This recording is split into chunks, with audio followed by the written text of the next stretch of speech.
All right. Mark, welcome to the show. Thanks for joining us. Thank you for having me. Appreciate it. Do you just want to start by telling us a little bit about your business that you've started recently and give us a bit of background as well? Yeah, I might start with the background that leads into the first question. Just chronologically, it's easier for my brain. But my journey started when my mum retired from teaching, and she was a school teacher. She retired in 2009. And she was a super passionate teacher, still is to this day. But she wanted to continue that journey and keep molding children and helping families. And so in her thought process, she thought she'd buy a childcare centre here in Melbourne, very small, 30-place childcare centre, so she could work with children. But I think very, very early on into that purchase of that business, she realised that she was no longer teaching. She was trying to manage a business, collecting fees, chasing enrollments, paying rent, or not paying rent in this case. And so quickly, she was getting pretty disenchanted with the whole idea of running a business and teaching.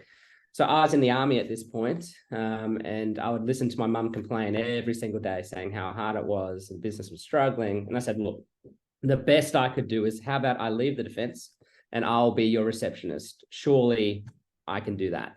So I left the business, joined my mum's business in 2010. So that's when the iPad first came out for technology people. And sat there doing all the administration and the business and things like that. And I remember having massive arguments with my mother about rent. And she would say, I don't have time to pay rent because I'm teaching children. And I would say, well, you're not going to have any children to teach if you don't pay the rent. So we always had that clash and approaching problems from a different angle. And I think that's why it worked. So in childcare back in 2010, parents would walk through the front door and sign on a piece of paper the time they arrived, the time they would leave. And I would take that piece of paper and manually enter it into a database. And I got pretty annoyed with doing that. So I made a grand statement of, well, surely there's technology out there that could do this for me. Turned out there wasn't. So I made another big statement of, well, how hard could software be to build, which I regret making that statement to this day. And set about, because we couldn't afford it, straight out of the Defence Force, the business wasn't working. So I started teaching myself how to code and write the first iteration of what my first company was, which was Xplor. And all it did was allow parents to walk through the front door and automatically sign in through Bluetooth, like you do when you get into a car, which meant I didn't have to sit there doing it. So I was able to leave the reception office and I could go speak to educators for the first time. And I'd ask them, hey, what are you doing? And they would write on Post-it notes and pieces of paper and go into most childcare centres. Well, not anymore, but in the past, you'd see it all hanging and sticking up everywhere. And they said they were documenting learning. And I made a statement of, well, when do you teach? And they said, well, in between documentation. And I thought that was just madness. So we kept building the software out to remove administration so teachers and parents could focus on learning. And that was the heart of the first company, Xplor. And so over the years, we bought more childcare centres and grew. And then in 2016, venture capitalists came on board. So Airtree and Daniel Petrie, and there's a cool story behind that. And they invested in Xplor. Then Xplor grew quickly, 2016, and then in 2020, it was acquired by private equity, Advent International, so large private equity team. And for the last sort of 2 years, I've been working with them growing Xplor. And then in 2022, September-ish, I had the chance to leave, and I thought, this might be a good opportunity to take a break and retire in the sense. So bought a farm, I bought a tractor, thought I'd just do that for forever. And then 2 weeks into that journey, I got a phone call from my mother-in-law saying, hey, we need help with her mother. They're trying to find support as she went into the aged care sector, health system. And I said, all right, there's got to be a better way, and started building what is now Kismet, which connects families to be able to support their aging parents or their children or whatever they need supporting in an easier way. So very similar system where healthcare is inundated with administration and fraud and it's quite painful trying to do a simple task of going to a GP or trying to navigate the NDIS or trying to get paid. None of it's really focused on a end user's outcome. So Yep.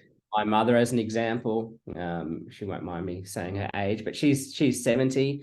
So her goal might be to be able to go to the park with her grandkids. So currently health insurance is not really set up to do that. You get a bit of everything, dental, you name it, you've got it in your plan.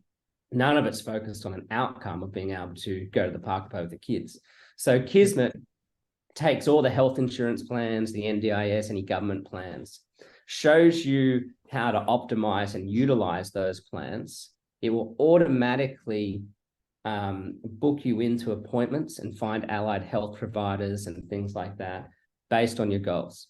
So you're not even searching anymore. It's automatically finding things for you. And then if you can't afford it or you've run out of insurance of some description, your family can co-contribute to your health plans and put in, if you and I were siblings, we had an aging mother, we could put in a $20 recurring weekly payment, and mum could spend that to achieve her outcomes in allied health or whatever she needed to do. So that's what we're doing today. Our big vision is we just want to make healthcare more accessible. It's a global challenge. The world's aging and aging quite rapidly. And then what that does, which is not a new concept, but what's happening now is because of that baby boomer generation, which is starting to age, they're staying at home longer.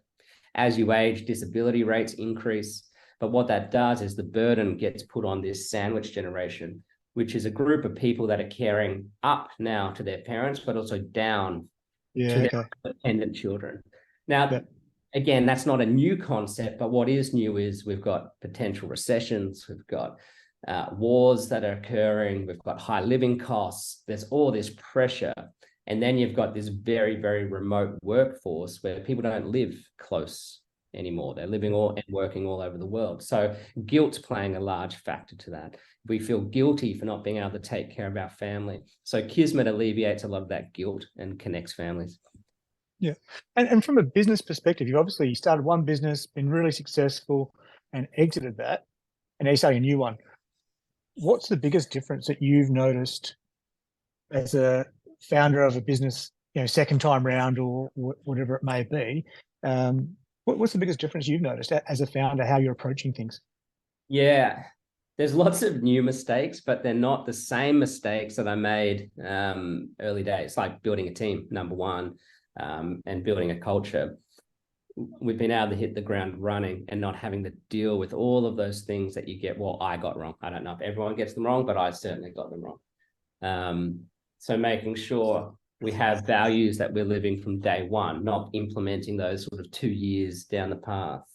The big difference for me is I know what a VC is this time around compared to when I first started. I had no idea what a VC was. And so there's been 6 years of very, very rapid learning. I think when you take an investment, venture capital or private equity, a lot of people see that growth story of revenue and things like that, customer acquisition. A lot of people don't see the founder growth that has to occur of attending board meetings, growing as quickly as your business is growing, which usually takes a lot more effort compared to that customer acquisition growth. That's quite a decent process that can be built. You can build playbooks, all sorts. But unless that founder's growing with the business, that's when the gaps start forming. So it was lots of lessons from that. I think the big challenge we have from being successful the first time around is making sure that ego doesn't creep in and have that expectation that you're going to be successful the second time. We definitely believe it, and we believe that we can do some good work in this sector, but it's not guaranteed. There's still that hard work that has to come with anything. So that's always in the back of my mind. But yeah, the mistakes, building teams, building culture, executing, making sure we focus on the things that matter, seeing in the past of doing too much at once, but also the same trap of not doing enough. So it's a different sector. So there's lessons that need to be learned, but founding it the second time has been much, not easier, but it's been better for sure. Yeah, in some ways it's easy. You don't want to say those sorts of words because it's not. It's still a massively difficult challenge, no doubt. But there are you're starting with a little bit of an advantage having been there before. It's like anything, right? Once you've done it once, you do have some lessons that you can revert to and take with you. Like you say, though, there's different learnings and mistakes ahead for sure. And in terms of as a leader, how do you think you've changed the most? Because every business leader or founder starts with certain skills and they learn more as they go along. I like to talk about culture and organization and all those different types of things. What was the biggest thing that you had to work on over the years? Yeah, I've got a pretty fiery, I guess is a nice way to say it, response to anything, good or bad. And so early days when I first started Xplor, the first company, I wasn't a pleasant human. And a lot of my early team who are with me today would definitely back that up. So it's been, I don't know, but it's definitely been a journey through that. So I'm still emotional. I definitely emotional, but I don't react as emotionally anymore. So that's been sort of a 6-year journey to go through that. I think emotion's important, and so you don't want to lose that. You don't want to be numb to the things that are occurring in your business or your team. I think that's quite powerful that you can pick up on those little things, which is a lot of the time, I think, emotion. So I've had to temper that. Big lessons have been that everyone says culture and culture is important. I would definitely say those words early days in the first 2 years, but not really believe it until I saw it in action. So deeply believe in getting culture right and making sure you're hiring people that can add to that vision of what your culture is. Also, learning what you should be delegating and what you shouldn't. I deeply believe that the founder, until you're quite big, and I don't think we're anywhere near that yet, it should be deeply invested in the product, have a very clear vision to that product, understand that problem. And so if you're deeply invested in the product, you should be technically always with the customers, understanding what they mean, understanding what they need, and trying to preempt that. Deeply involved with the culture, and these are sort of two things you just can't delegate, and making sure that the people joining your team are lifting the average, not bringing it down, and then being able to execute very quickly in a nice way of, hey, maybe this isn't working, maybe this isn't the right place for you, maybe I'm not the right leader to help, and how about we find something else for you out there and help people transition out of the business as much as you would help them transition in. And I think that's really important.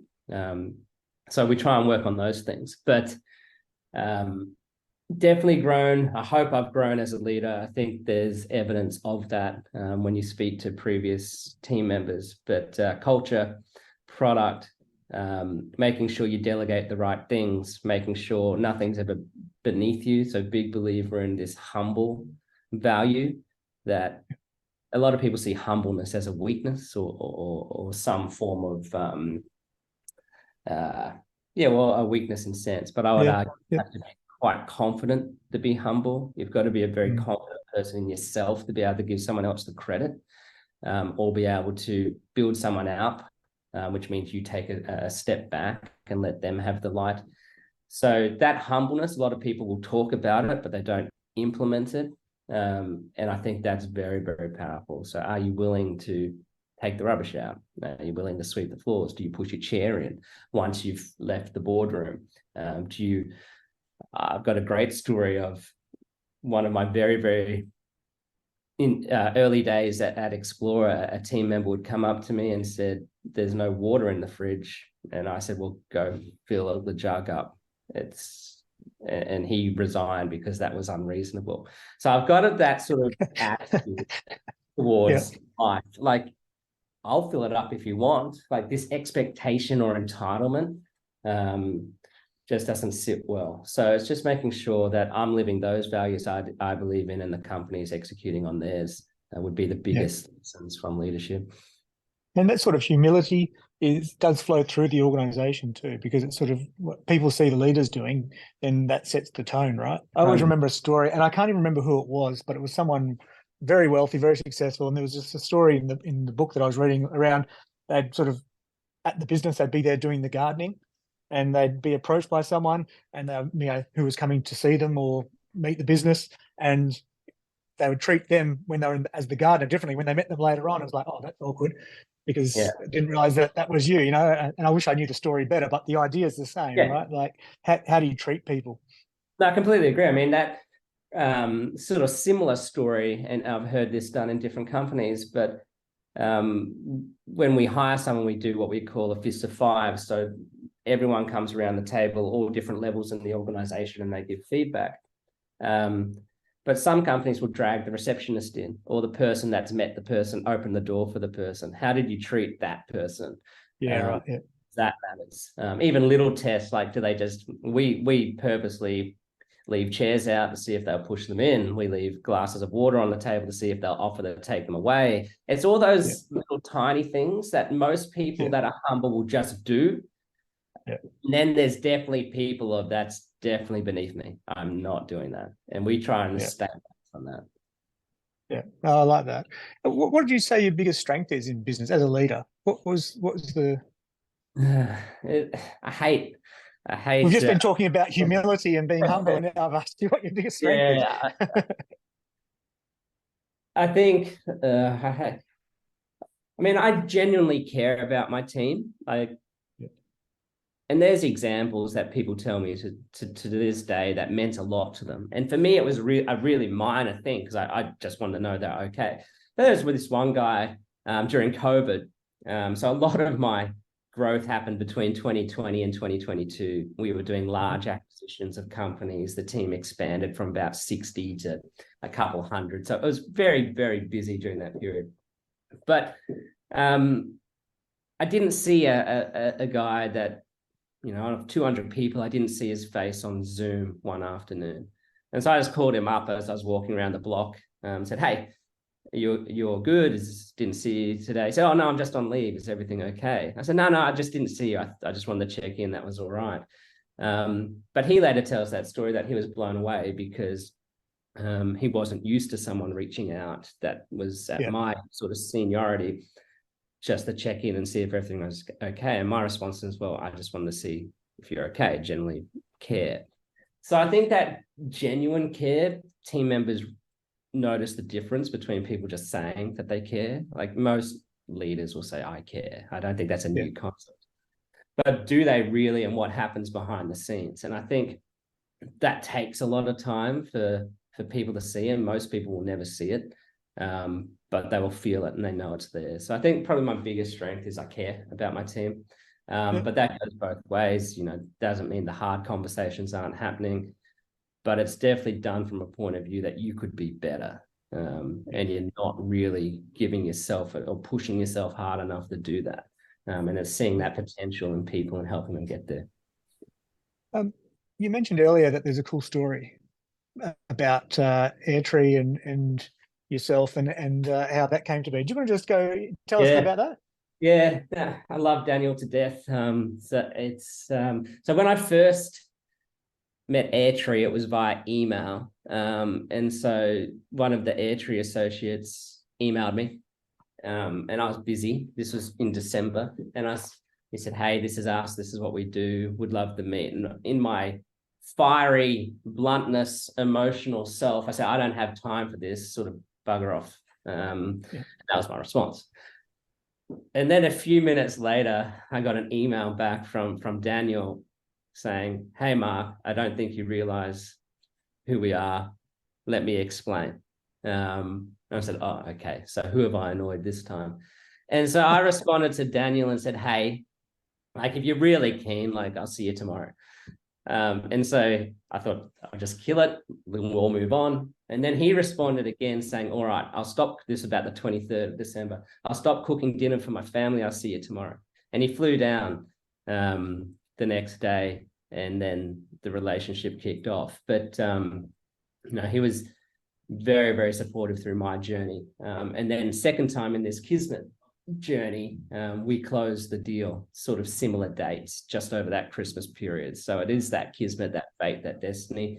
But Daniel and Airtree have been huge supporters from day one. So it was just interesting, the passion and the excitement they showed to me, who I didn't even know what a VC was. So yeah. And what was their basis for them? They reached out.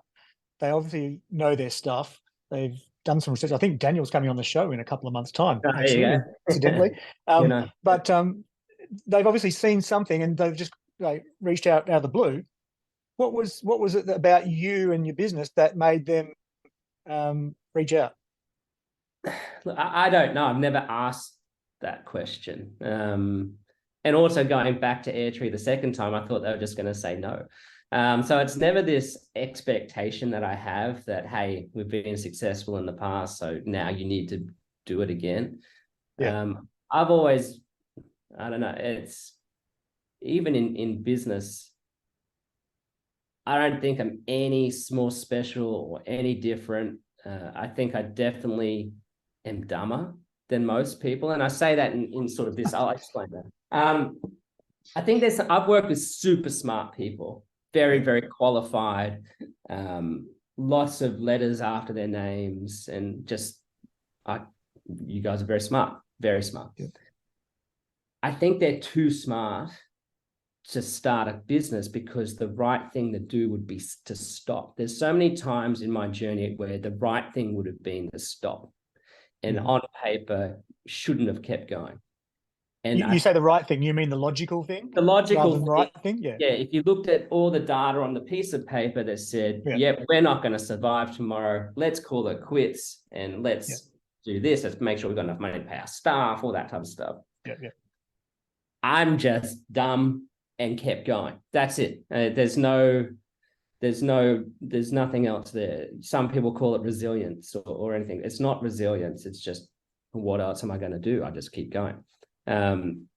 So I'm not sure. Maybe they've got that sense because they've met so many people, and they understand what they see in a founder. But I still, to this day, not sure. I think the business that we're entering, the business we built, being Xplor and now Kismet, game changers. Nothing like that existed. Nothing like Kismet exists to this day.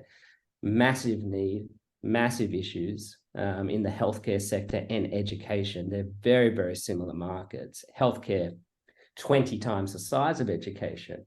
But you've got super passionate people getting into these sectors that are being inundated with administration and stuff that they don't want to do and not good at.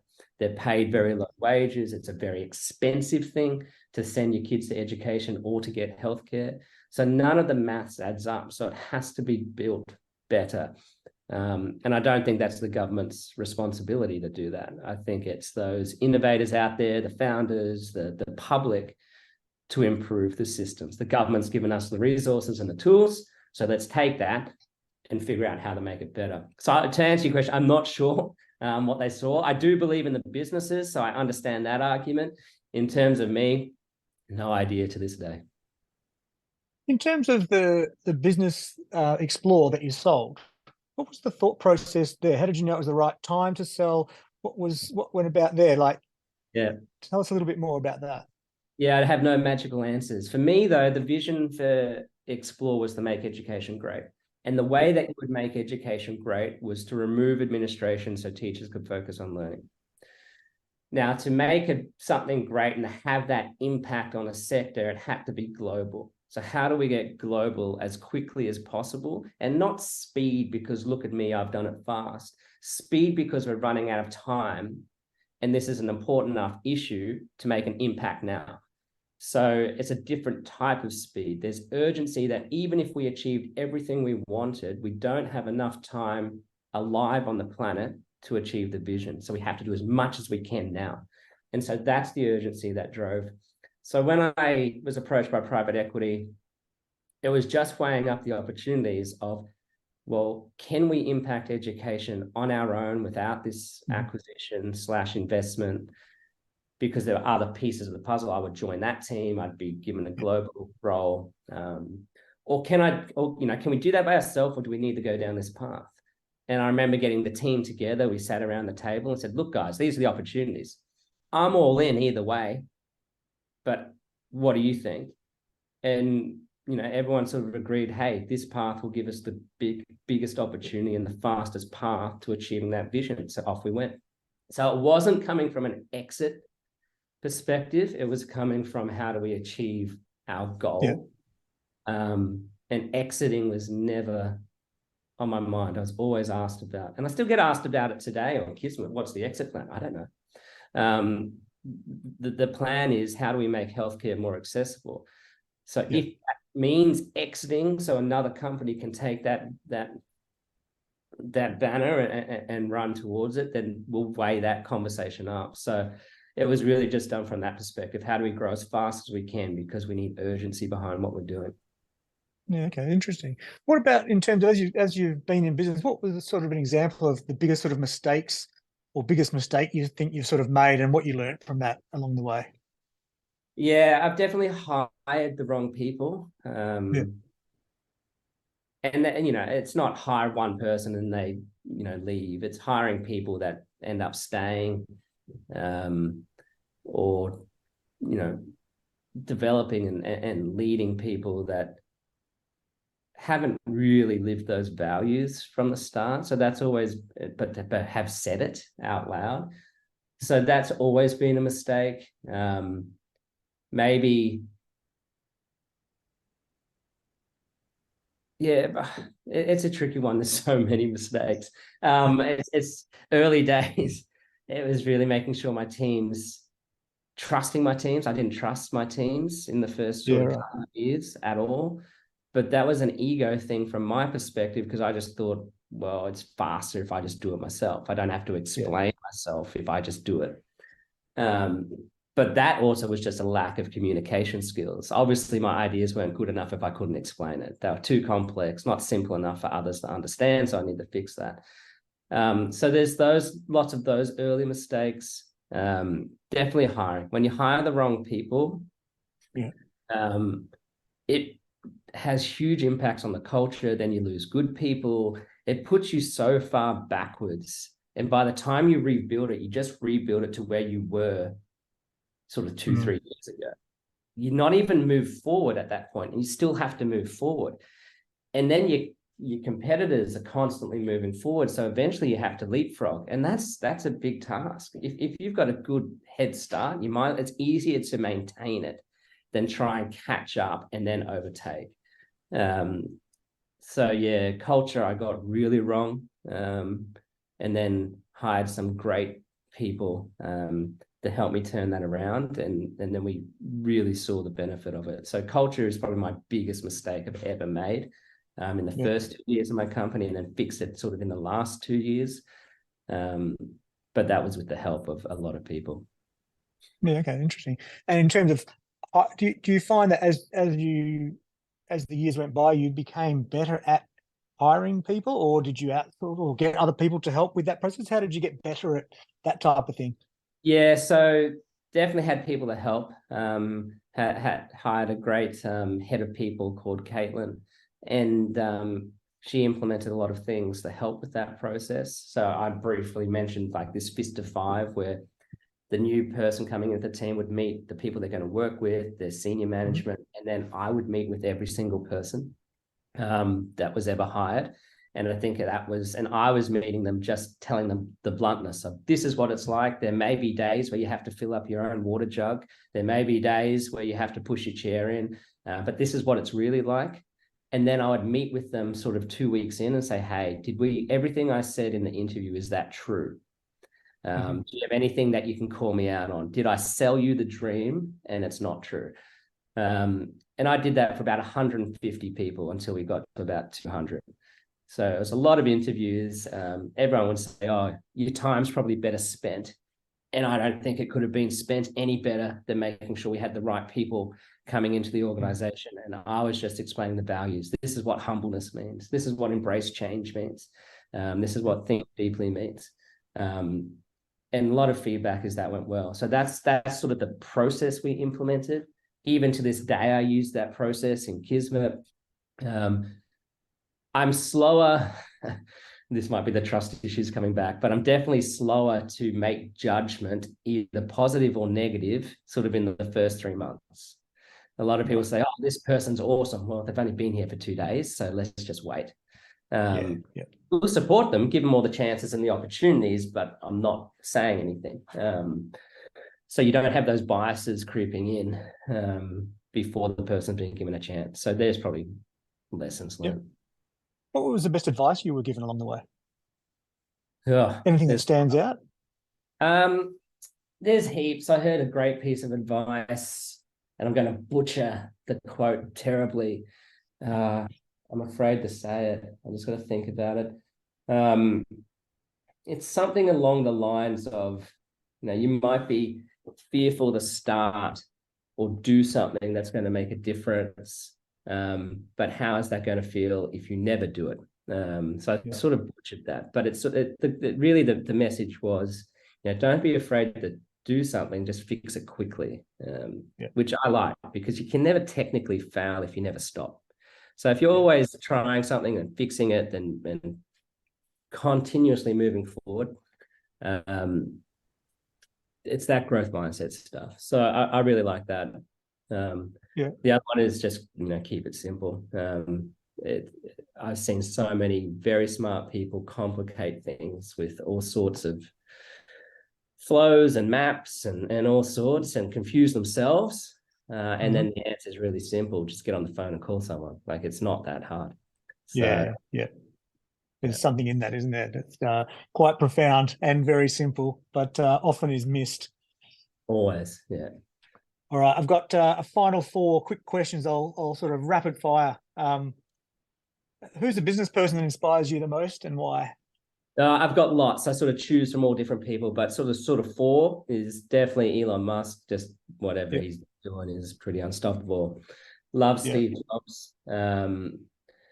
The Jocko, so that military style leadership, and then Gary Ridge, who was the CEO of WD-40. Not sure if you've ever heard of Gary. I know the company. Spectacular culture builder. So I love what he does. Oh, okay, super interesting.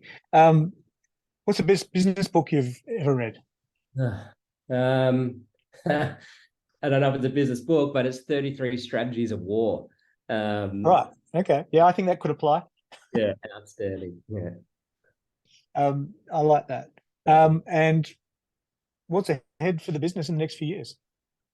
Global expansion pretty rapidly, and I think we're going to achieve a lot of our goals quite fast. So we're going to have to increase our goals and make sure they're bigger and better. But I would definitely expect us to see us internationally in the next 2 years. Yeah. Well, Mark, thank you very much for joining us on the show. And it's been awesome to hear about both Xplor and Kismet and your journey and how you've done it. It's awesome. No, thank you. Appreciate it. Really looking forward to seeing what happens next.